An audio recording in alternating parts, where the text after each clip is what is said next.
बिस्मिल्लाहिर्रहमानिर्रहीम। अस्सलाम वालेकुम and welcome to my YouTube channel.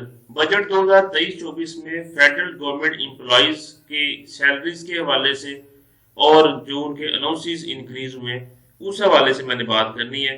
तो सबसे पहली बात तो यह है कि बजट पास हो चुका है, अप्रूव हो चुका है और जो फाइनेंस डिवीजन है उसका जो रेगुलेशन विंग है उन्होंने गवर्नमेंट की सैलरी की इंक्रीज के हवाले से जो नोटिफिकेशन है वो भी जारी कर दी है। ये मैं आपके सामने शेयर कर रहा हूँ इस्लामाबाद 4 जुलाई 2023 का।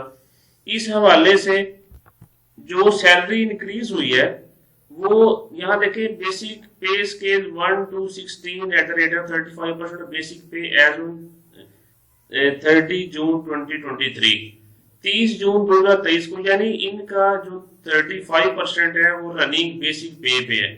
और एक और मैं आपको ये बात इसमें टेक्निकल पॉइंट को बता दूं कि ये जो इनका 35% है बेसिक पे रनिंग पे, ये फ्रीज है, यानी दिसंबर का जो इंक्रीमेंट लगेगा वो उस पर ये इंप्लीमेंट नहीं होगा, यानी कि ये 35% लगा के फ्रीज हो चुका है।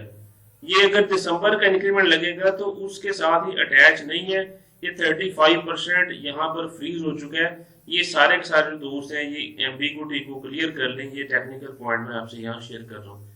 तो एक तो बात ये होगी कि 35% बेसिक पे जो रनिंग पे है उस पे ये इनको मिलेगा, जबकि बेसिक पे स्केल 17 to 22 जो एम्प्लॉइज हैं उनका 30% है बेसिक पे का, जो कि 30 जून 2023 को होगी, यानी रनिंग का उनका भी 30% है। तो 16 स्केल का 35% और 17 स्केल का 30% है। तो बात इनके लिए भी वही है टेक्निकली के भी ये भी फ्रीज हो जाएगा, जैसे ये लगेगा वैसे ही फ्रीज हो जाएगा, जैसे दिसंबर की इंक्रीमेंट लगेगी उसके साथ ही अटैच नहीं है। उसके बाद नेक्स्ट जो दूसरी गवर्नमेंट एम्प्लॉइज के हवाले से जो मॉनिटरी यहाँ पर बजट में बात है वो ये है कि जो ऑर्डरली अलाउंस, यानी जिसे अर्दली अलाउंस कहा जाता है, ये होता क्या है कि कुछ सरकारी अफसरान को कुछ खानसामा एटसेट्रा वो मिलते हैं।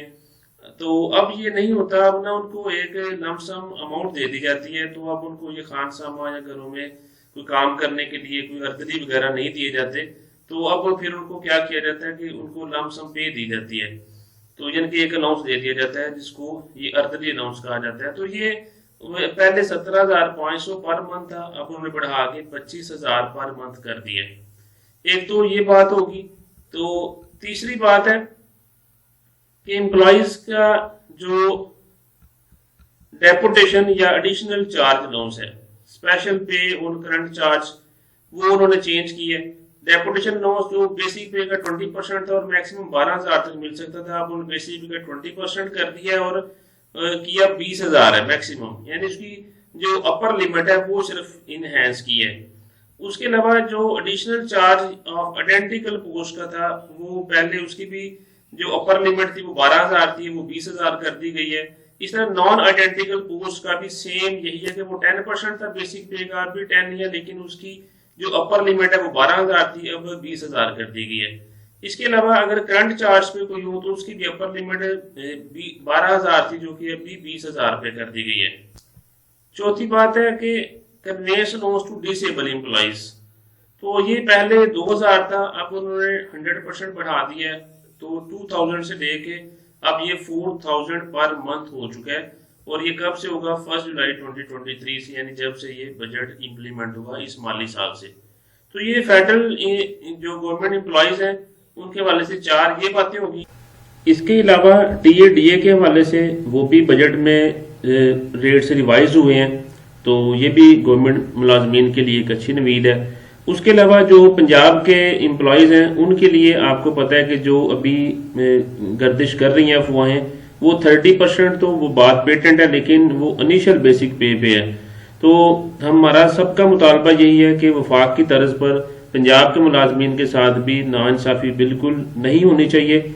उनको भी 30% चाहे दे दें, लेकिन रनिंग बेसिक पे दे दें, जिस तरह के वफाकी मुलाजमीन ने दिया। इस हवाले से एक आपको मैं अच्छी अपडेट देता चलूँ कि जितनी भी यूनियन के मेंबरान हैं पंजाब में, एफका, गीगा और ये जितने भी स्टेक होल्डर्स हैं दूसरे, उन सब का की एक यूनिटी शो होगी है। उन सब ने आपस में एक कमिटमेंट कर लिया कि किसी एक स्पेसिफिक डेट को उन्होंने एहतजाज रिकॉर्ड करवाना है। तो तमाम स्टेक होल्डर्स इस हवाले से एक ही प्लेटफॉर्म पे हैं।